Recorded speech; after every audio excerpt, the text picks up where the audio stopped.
చూడండి, ఇప్పుడు రఘురాములు గారు, మన హనుమంతరావు గారు చెప్పింది ఏంటంటే పొరపాటు జరిగితే మనం దాన్ని సరిదిద్దొచ్చు, but with malafide intention legal టెర్మినాలజీలో అంటే ఉద్దేశపూర్వకంగా చేసి తర్వాత ఇందాక కొమినేని గారు చెప్పినట్టు అశోక్ గారు ఇందాక అన్నారు, ఏది బిహైండ్ సమ్ ఎజెండా కనుక ఉంటే అప్పుడు అసలు ప్రభుత్వం దీన్ని చూసి చూడనట్టు చెవికి ఎక్కనట్టుగాను ప్రవర్తిస్తూ ఉంటుంది.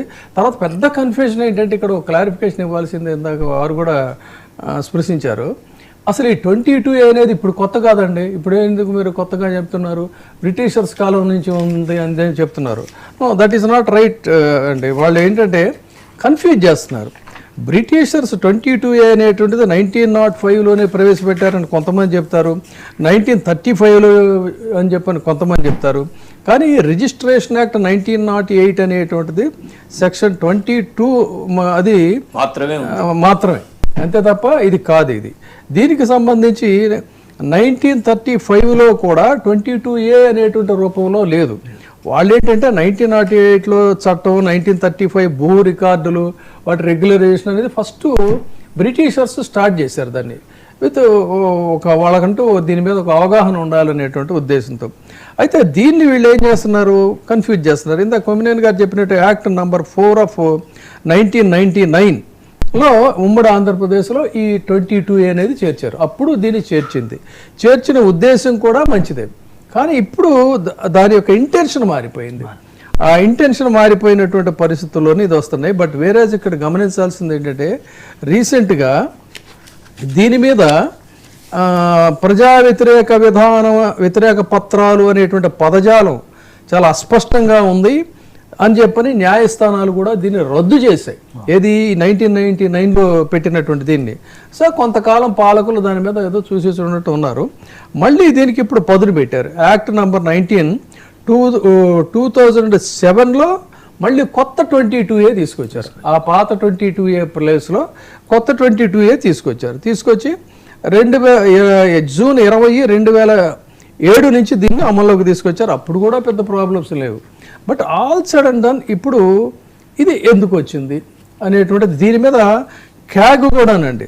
తెలంగాణ భూములకు సంబంధించినటువంటి వ్యవహారాల్లో క్యాగ్ కూడా లోపాలు గుర్తించింది. దాని నివేదిక కూడా చాలా స్పష్టంగా ఉంది. మనకి ఇప్పుడు టైం సరిపోదు.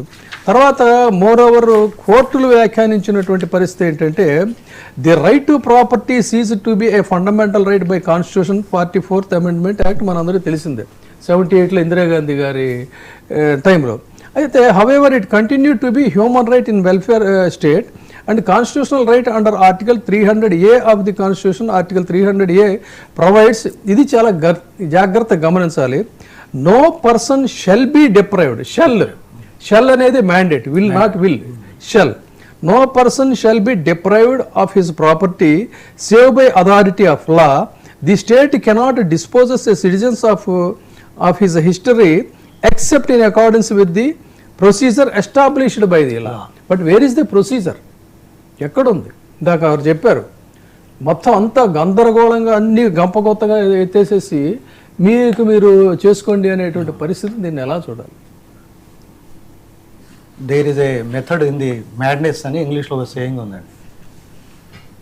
ప్రభుత్వం వచ్చినప్పటి నుంచి కూడా మనం గమనిస్తుంటే అవి హైడ్రా కావచ్చు, లేకపోతే అక్కడ మూసి కొన్నాళ్ళు దాని శుద్ధి అన్నారు, కొన్నాళ్ళు సుందరీకరణ రకరకాల పేర్లు, జలాశయాలు కాపాడడం, ఉద్దేశాలు ఏవైనా కావచ్చు. కానీ మౌలికంగా మనది ఇందాక మన ఈ భూమి హక్కు లాంటివి, మనది సంక్షేమ రాజ్యం మనది. ఈ ప్రజలకు సంబంధించిన అంశాల మీద ఈ ప్రభుత్వం వచ్చినప్పటి నుంచి అంటే ఇలా తాంబూలాలు ఇచ్చేసాం, తన్నుకు చావండి అన్నట్టుగా ఏదో ఒకటి పెట్టేసి ప్రజల హడావుడి పడిపోవడం. ఈ రెండు, ఈ మెథడ్ ఇన్ ద మ్యాడ్నెస్ అంటే ఏం కనిపిస్తున్నాయి అంటే, ఒకటి భూదాహం అంటే భూములు వెతకడం అనే ఒక ప్రాసెస్ ఒకటి నడుస్తుంది. ఈ ప్రెజెంట్ డిస్పోజిషన్ వచ్చిన తర్వాత ఎక్కడెక్కడ ఉన్నాయి మీకు కంచె కావచ్చు, లగచర్ల కావచ్చు, ఎక్కడైనా కూడా ఒక భూములకి సంబంధించిన ఒక ప్రత్యేకమైన ఎజెండా ఏదో ఉన్నట్టుగా మనకు అనిపిస్తుంటుంది. అంటే జరుగుతున్న క్రమాన్ని మనం గమనిస్తే ఆ క్రమంలో చాలా సఫర్ అవుతున్నారు ప్రజలు. ఇందాక విజయబాబు గారు చెప్పినట్టు ఆ చిన్నపిల్లల పుస్తకాలు బయటపడేయడం దగ్గర నుంచి వండిన వంటలు అట్లా అది చివరికి కోర్టు దాకా వెళ్ళి హైడ్రాకు సంబంధించిన ఇవన్నీ ఏంటనంటే ఒకటి భూదాహం. అంటే ఏదో రకంగా భూమి ఎక్కడుంది అని వెతుకుతున్నారు. అది మనకు స్పష్టంగా అర్థమవుతుంది. భూమి కోసం వెతుకుతున్నారు. ఇంకా రెండవది ఏంటంటే ఇప్పుడు ఇది ఇలా చేయడం ద్వారా ఏమవుతుంది, అవినీతికి మీరు గేట్లు తెరుస్తున్నారు. కింది స్థాయి నుంచి పై స్థాయి దాకా, ఇందాక మనం సీఎం లెవెల్ దాకా పోతుంది. అది ఇలా ఈ కోట్లు లక్షలు వందలు అనేది ఇది సామాన్యులు చిన్న చిన్న వాళ్ళు వాళ్ళ ఆర్తిని పట్టించుకోవాలి. ప్రభుత్వం వాళ్ళ ఆర్తిని పట్టించుకోకుండా వాళ్ళని మేము గాలికి వదిలేసి ఏదో ఒక నిబంధన ఉంది దాన్ని మేము కంప్యూటర్లో పెట్టాము, నువ్వు ఇన్నాళ్ళు అనుకున్నది అది నీది కాదు, నీకు సంబంధం లేదు అంటే వాడు ఎక్కడికి పోవాలనేది ఒకటే సమస్య కాదు.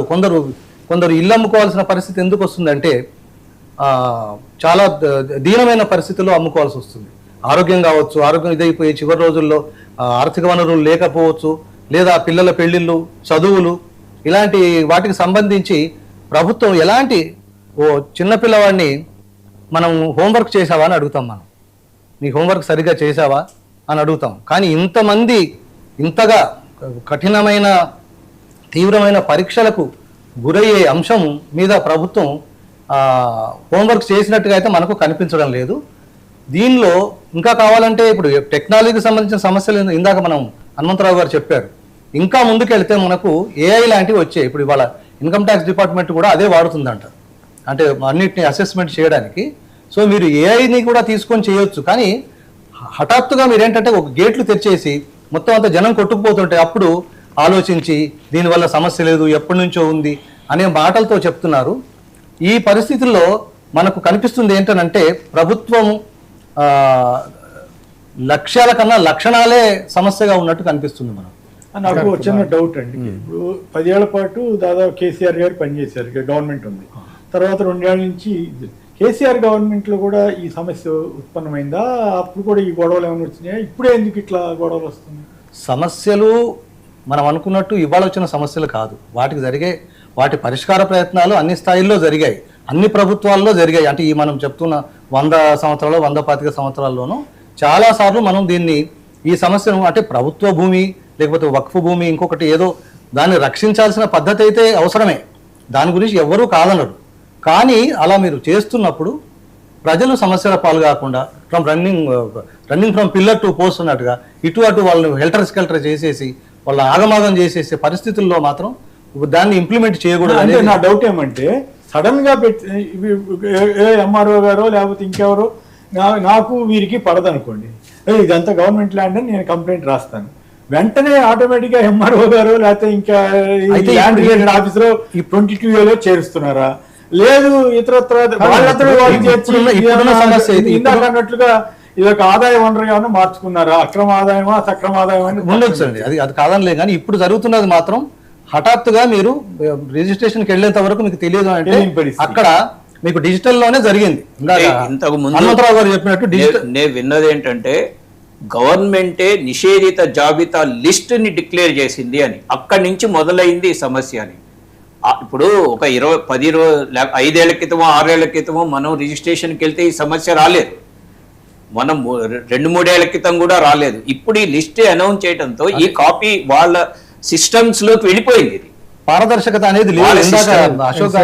అశోక్ గారు ఇందాక మాట్లాడుకున్నప్పుడు కూడా అదే విషయం వచ్చింది అనమాట. పబ్లిక్ డొమైన్ లో లేదు, మీరు రిజిస్ట్రేషన్కి వెళ్ళేంత వరకు మీకు తెలియదు, మీకు అవుతుందా కాదా అనేది తెలియదు. డబ్బులు కట్టొద్దని చెప్తున్నారు. ఇప్పుడు ఇవన్నీ చాలా ప్రమాదకరంగా ఉన్నాయి. ఎందుకంటే లక్షలు పోసిన తర్వాత అవతల వ్యక్తి నుంచి మళ్ళీ మనం వసూలు చేసుకోలేము మనం కట్టిన తర్వాత, లేకపోతే అమ్ముకోవాలనుకునేవారు. ఈ నిషేధిత జాబితాని తొలగించడానికి మళ్ళీ ఎంఆర్ఓ గారి దగ్గరికి అప్రోచ్ అవ్వడానికి దానికి చాలా ప్రాసెస్ లాగా నడుస్తా ఉంది. ఎన్ని రోజులు పడుతుందో తెలియని పరిస్థితి ఏర్పడింది సార్. ఇప్పుడు అంతే. అయితే నాకు ఒకటి ఏమనిపిస్తుందంటే గత ప్రభుత్వం ఏపీలో జగన్ గారి ప్రభుత్వం ఏం చేసిందంటే ఎస్ఐన్ ల్యాండ్స్ కూడా వీళ్ళు సర్టెన్ ఇయర్స్ వాళ్ళ అధీనంలో ఉంటే వాటిని అమ్ముకోవచ్చు. అంతకుముందు మామూలుగా అమ్ముకోవడానికి లేదు కదా, సో అమ్ముకోవచ్చు అని ఒక యాక్ట్ తీసుకొచ్చి చాలా మందికి ఫ్రీ చేసేసింది.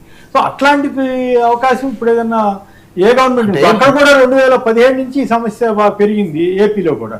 ఇప్పుడు నేను చెప్పా కదా ఇందాక ఆయన ఏపీ గారు వీళ్ళంతా దాని మీద పెద్ద ఉద్యమంలాగా నడుపుతా ఉన్నారు.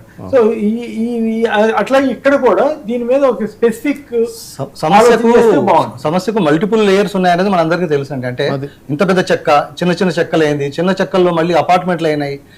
ఇది చాలా ఒక కాంప్లికేటెడ్ వ్యవహారం. ఇది రాత్రికి రాత్రి కూర్చొని రేపటి నుంచి ఇది అంతా అని చెప్పడానికి లేదు. ఇది రాత్రికి రాత్రి పరిష్కరించే సమస్య కాదు. ప్రతి ప్రభుత్వం ప్రయత్నించింది. ఇది ప్రభుత్వ ఆస్తులు కాపాడడం కావచ్చు, లేకపోతే అసైన్డ్ కావచ్చు, వక్ఫ్ ఆలయ భూములు కావచ్చు, వీటన్నిటి చేయడాన్ని ఎవరు వద్దన్నారు. కానీ ఇప్పుడు జరుగుతున్న పద్ధతిలో మాత్రం కొద్దిగా అమానవీయత కనిపిస్తుంది. అంటే ఆల్రెడీ ఒక ఇల్లు ఉంటుందండి అక్కడ, ఈ సడన్ గా అది టెంపుల్ అన్నీ ఎవరైనా